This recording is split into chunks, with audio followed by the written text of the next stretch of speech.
So I just wanted to give you an update on the NZXT build that I've had up. I mean, it's had lots and lots of views and lots of people have been asking questions about it. I mean, we've made a few changes to the original build. There's a H105 in there now, which I have to say was a squeeze because of the Sabertooth up the top. You probably can't see it, but where the 8 phase comes through, the 8 pin comes through, sorry, to the motherboard, it's very, very tight. So make sure you've got room before you do it. But I'm going to put a video up of some temperatures in a minute. I believe on the video, like I say, bear in mind I am using fan speed controllers on it, so these fans are hardly moving. They're as low as I can get them. But there's 16 gig of the Corsair Dominator RAM there as well, with the light bars fitted, which look really nice. I still haven't braided this last cable. I will do, but it's just having time to do it. So there's two KFA 660 Ti 3 gigs. They're lovely cards, and I don't really need to update as much as I'd like to. I'm going to wait for the 8 series from Nvidia before I start looking to update, because I don't need to, because I only game at 1080p. I can chuck anything at them I want, and in SLI they're fine. We got an AF140 in the back. That replaces where the H80 originally sat, and that's also on a fan speed controller as well. So big old fan there still spinning. It's almost silent. The reason you can, if you can hear it, the reason is because I've just been running a load of benches on it and it's just cooling down. So this is the NZXT Hue controller. It was a fantastic buy, and it does reach all the way around the top of the case, although you probably can't see it. I can basically make it any colour I want, but I think the same as everyone, with your first PC you ever lit up like a Christmas tree. I suppose the more you get into it, the more you don't want it too garish. So I mean, I've just got these very pale blue lights sitting at the moment, and they look really, really nice. Storage wise now, I've got the OS and all my important stuff on Samsung 250 gig. That's the 840 Evo. Fantastic. You don't need to go for the Pro unless you want that extra tiny bit of speed, but with Rapid enabled, they're blisteringly fast. I've got a 1TB Velociraptor for storage. Now that runs at 10,000 RPM. They're very noisy, but they are very fast, and I will probably swap it out. I probably will swap it out, to be honest, because I'm probably only going to run SSDs in here. Might save up for a terabyte. And there's one of the Seagate hybrids in there as well, 750. So that's an SSD and a hard drive all in one. There's only, I believe, 8 gig of SSD memory in there, but everything loads really, really quick. It's a small drive as well. It's only 2.5. I'll just spin around so you can see. So we've got an Asus DVD drive. Didn't go for Blu-ray. Don't need one. Got a Xbox One, and I've got a PS4. Don't need anything else. But the Hue controller, so this is it. It takes up one slot in your drive bay, and basically by turning all these knobs you can change all the colours. It's just gone pink, or you can have it brighter or dimmer. You can have it so it flashes, which I don't want, obviously. So it pulses.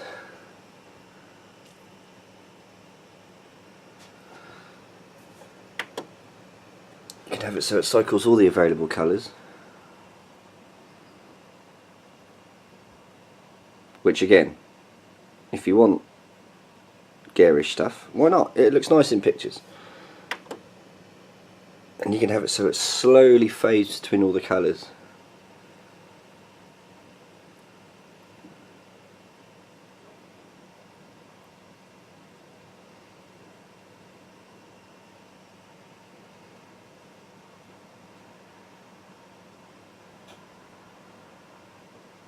It's a great bit of kit, and it really does show off your hardware nicely.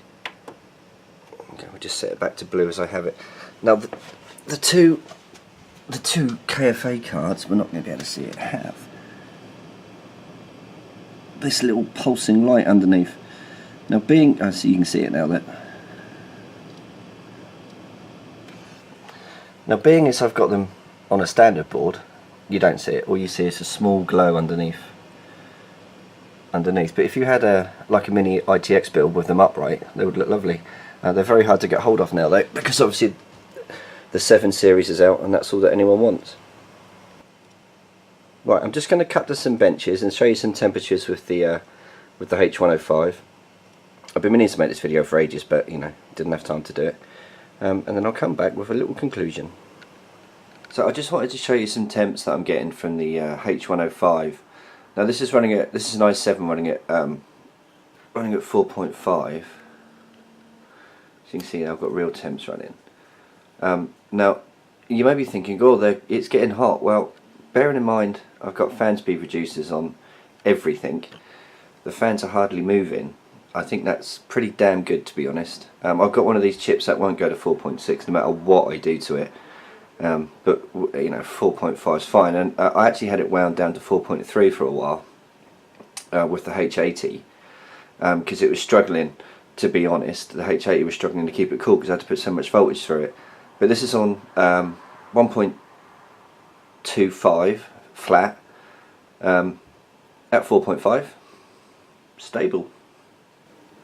And just so you can see, the Turbo Evo, I don't particularly like it, to be honest. I wouldn't make changes to the chip through it, I would do it through the BIOS. But there you go, 1.25 volts. Obviously the same as the MSI board, left the clock frequency at 100 but changed everything to 45, and then we had to jump the voltage up to 1.25, and I mean, it will go to 4.6, it will go to 4.7, but it gets fucking hot. So yeah, I don't want to kill the chip too much. Now I'm just going to run Firestrike, just so you can see it's all set to default. It's not extreme because there's no point, my cards my cards aren't up to it. There's two 660 Ti 3GB cards in there. I'm interested to see what score I'm going to get.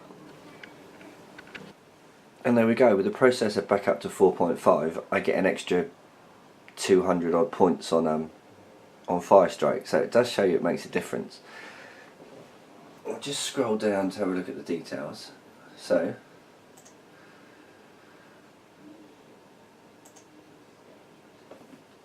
better than something with a Titan. Then again, I have got 2 cards.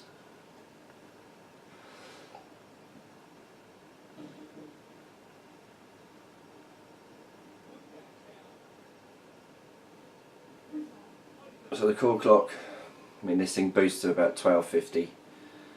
Memory is alright, I could probably get a bit more out of it.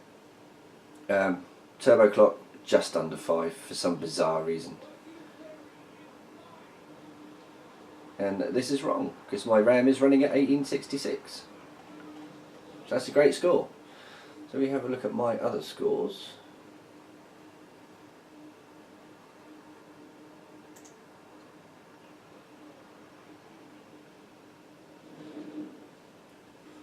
Look down, this was on the 250D build with the i7 in, with the 770. What a fantastic score that is. And just looking down at all the bits and bobs I've been doing, 9515, 9410.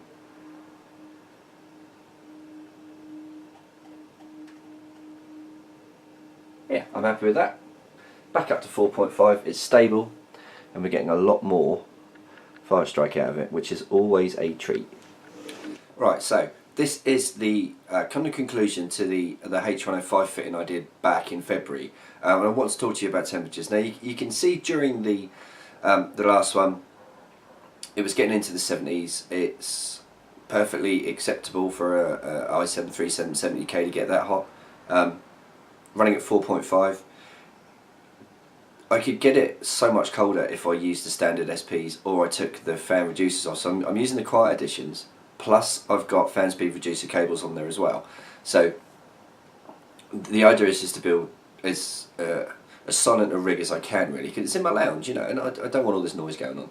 So 70 at 4.5, I'm going to have a little play with it, see if we can get it to 4.6 stable, but it's a horrible chip, it doesn't want to overclock that much, but that's still a gig more than it is when it comes, so you know, it's fantastic. You see the Firestrike score averaged almost 300 points higher. I know it's not a huge jump, but it's still 300 points higher with that 0.2 gig increase. So fantastic. Video editing wise and everything else, it doesn't make too much difference, to be honest, but it's a bit of a brag, and it got me chip running at 4.5. It's nothing special, you know, these things run at 4.9, some people get them higher. I don't need to be honest. The next Hue controller has been fantastic. The only downside about it is it does take up a 5.5-inch bay, so if you're running multiple drives or fan speed controllers or anything in the front of your unit, you may struggle.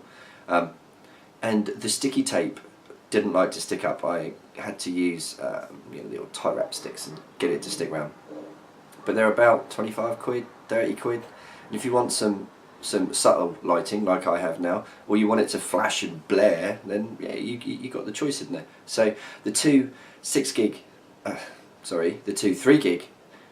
660 Ti's are still going strong, and as I said in the video, because I gave it 1080p, I don't need to go any higher. But when the 800 series comes out, I think we'll be looking at a top end, because, you know, go in you. I just don't tell my wife. So yeah, so if you've got any comments, questions or anything like that, pop them in the comment section below. I will do my best to answer them like I always do. So if you liked it, please give me a thumbs up, because like I say, they all help. I'm not begging. I am a bit. And yeah, like I say, comments. If you like it, subscribe. I'll try and get some more PC stuff up as well pretty soon. But of course these things are expensive and I can't afford to buy them every month. So if anyone from Corsair or EVGA or anyone's watching, I'll see you all very, very soon.